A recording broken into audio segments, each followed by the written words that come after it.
PUBG दुनिया की most famous और सबसे ज़्यादा पसंद की जाने वाली गेमों में से एक है। हम में से शायद ही कोई ऐसा होगा जिसने इसके बारे में तो नहीं सुना होगा। बच्चे हो या बड़े हो, सभी इसको बहुत ज़्यादा शौक से खेलते हैं और बहुत पसंद करते हैं। लेकिन क्या आप जानते हैं कि इसको किसने बनाया था? वो कहते हैं ना कि एक छोटा सा आइडिया आपकी पूरी ज़िंदगी बदल के रख सकता है। यही हाल हुआ था इसके बनाने वाले के साथ।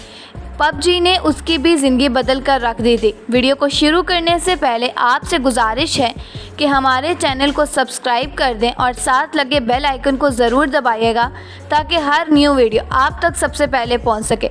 ब्रेंडन ग्रीन ही वो आदमी है जिसने पबजी को बनाया था। एक वक्त इसका ऐसा भी था कि जब ये बिल्कुल बेरोज़गार था। इसका बैंक अकाउंट बिल्कुल खाली था, लेकिन फिर भी इसने गेम ने इस ज़िंदगी को बिल्कुल बदल कर रख दिया था। रातों रात इसकी कहानी बदल गई। इसकी कहानी इतनी ज़्यादा मोटिवेशनल है कि आप भी कहोगे वाओ। ये आइलैंड में पैदा हुआ था और अपने कैरियर का आगाज़ डीजे और फोटोग्राफर से किया था और पार्ट टाइम वेब डिज़ाइनर भी था। यानी कि इसने अपनी गुजारा इस तरह से चलाया हुआ था और कभी कभी तो ये बिल्कुल बेरोज़गार ही होके रह जाता था और इसकी लाइफ में कुछ खास मकसद भी नहीं था।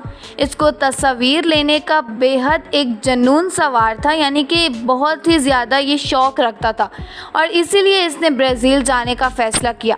और वहीं पर ही इसकी मुलाकात अपने सफ़र के दौरान एक लड़की से हुई थी जो उसे बहुत ज़्यादा पसंद आ गई थी और बहुत जल्द इसने उसी लड़की से शादी कर ली।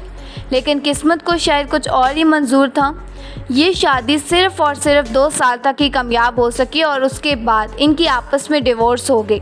यही वो वक्त था जब इस पर मुश्किलात का पहाड़ टूट पड़ा और ज़िंदगी में आने वाली मुश्किलात ही हमारे लिए नए रास्ते बनाती है, इसमें किसी बात का शक नहीं है। और यही कुछ हुआ इसके साथ। 2013 में इसने ब्राज़ील में ही था और ये बिल्कुल तौर पर वहाँ पर फंस चुका था। इसके पास इतने पैसे तक नहीं थे कि ये अपना वापसी का टिकट भी ख़रीद सकता। इसके पास बिल्कुल पैसे ख़त्म हो चुके थे, बहुत मुश्किल से गुजर बसर कर रहा था।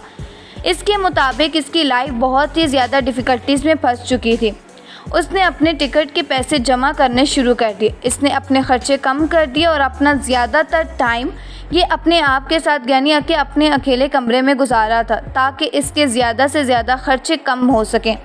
और यही वो वक्त था जब इसने वीडियो गेम्स को खेलना शुरू किया था ताकि इसका वक्त कट सके। यहीं से इसको ऑनलाइन वीडियो गेम्स के बारे में पता चला था और ये कोई गेम डेवलपर नहीं था, लेकिन इसका नेटवर्क में तरफ बहुत ज़्यादा इंटरेस्ट बढ़ता चला गया। फिर 2014 में इसने पैसे जमा करके जहाज़ की टिकट खरीद ली और वापस आ गया। लेकिन मुश्किलात का सिलसिला यहाँ भी थमने को तैयार नहीं था। इसके पास पैसे ना होने के बराबर थे और इसका गुजारा बहुत मुश्किल से हो रहा था। इसको कोई काम भी नहीं मिल रहा था, लेकिन इसने वापस आते ही सोचा कि अब ये कुछ करेगा। यहाँ तक कि ये वेलफेयर के पैसों पर गुजारा करने लगा। जब ये वापस आया तो इसको इतना मजबूर हो चुका था कि इसको हुकूमत से मिलने वाले वेलफेयर के पैसों पर गुजारा करना पड़ा था। यानी आइलैंड की हुकूमत इसकी मदद करती थी क्योंकि ये बिल्कुल बेरोज़गार हो चुका था। ये तकरीबन 40 साल का हो गया था और इसके वालिदैन भी इसको लेकर बहुत ही ज़्यादा परेशान थे और इसकी ज़िंदगी में नाकामियों के अलावा कुछ भी नहीं था। इसको डिवोर्स भी हो गई थी और इसके पास कोई जॉब भी नहीं थी और ये अपने पेरेंट्स के घर पर रहने लगा था और इसके पास करने को कुछ और था भी नहीं। इसको बैटल रॉयल फिल्म बहुत ही ज़्यादा पसंद थी और इस फिल्म में दिखाया जाता है कि कुछ लोग ख़ुद को ज़ुम्बी से कैसे बचाते हैं।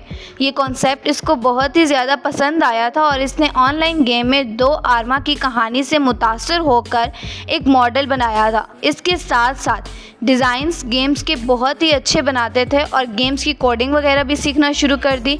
इसकी किस्मत अच्छी थी क्योंकि आर्मा 2 में इसने जो मॉडल बनाया था वो बहुत ही ज़्यादा फेमस होना शुरू हो गया और इसको गेमिंग कंपनी की तरफ से एक कॉल आई जिसमें उन्होंने इसको एक कंसल्टेंट के तौर पर अपने तौर पर हायर किया था। ये बहुत ही ज़्यादा खुश था। फ़ौरन वेलफेयर ऑफर गया और उसने कहा कि अब मुझे इन पैसों की कोई ज़रूरत नहीं है। उसने 6 साल तक H1Z1 नामी गेम पर काम किया था और 2016 में इसके साथ एक ब्लू होल कंपनी ने राब्ता किया और इसको एक बैटल रॉयल गेम बनाने की ऑफ़र की। यूँ ये साउथ कोरिया भी चला गया। पबजी का मतलब प्लेयर्स अननोन बैटल ग्राउंड है, जो कि इसका अपना नाम था जो ये ऑनलाइन गेम्स खेलते हुए यूज़ किया करता था और इसी नाम पर इसने इसका नाम भी रख दिया। 2017 में इसको लॉन्च किया गया और 2018 में बॉक्स ऑफिस में इसकी सेल्स इतनी तेज़ी से बढ़ने लगी कि ये खुद भी हैरान रह गया। सिर्फ 1.5 साल के अंदर अंदर इसकी 5 करोड़ कॉपी सेल हो चुकी थी और मोबाइल पर तो 200 से ज़्यादा मिलियन लोग इसे पसंद कर चुके थे और डाउनलोड कर चुके थे। इसकी ज़िंदगी मुकम्मल तौर पर चेंज हो गई थी। आज ये इतना दौलतमंद है कि हिसाब लगाना मुश्किल है। आज इसकी नेट वर्थ $200 मिलियन यानी 20 करोड़ डॉलर, जो कि 3200 करोड़ बनते हैं। अब ये 48 साल का हो चुका है और अभी भी एक सिंपल लाइफ गुजारता है। एक इंटरव्यू में इसने बताया था कि ये सब कमाया हुआ पैसा ये अपनी बेटी पर खर्च करना चाहता है। इसकी कहानी से एक चीज़ तो वाज़ह है कि आपकी एज से कोई फ़र्क नहीं पड़ता। अगर आपके पास लगन है, आप मेहनत करोगे तो आप कुछ भी हासिल कर सकते हो। उसमें एज का कोई काम नहीं है। एक छोटा सा आइडिया और एक मेहनत आपकी ज़िंदगी को किसी भी वक्त पर बदल सकती है। आपको सिर्फ गिव अप नहीं करना, मेहनत जारी रखनी है।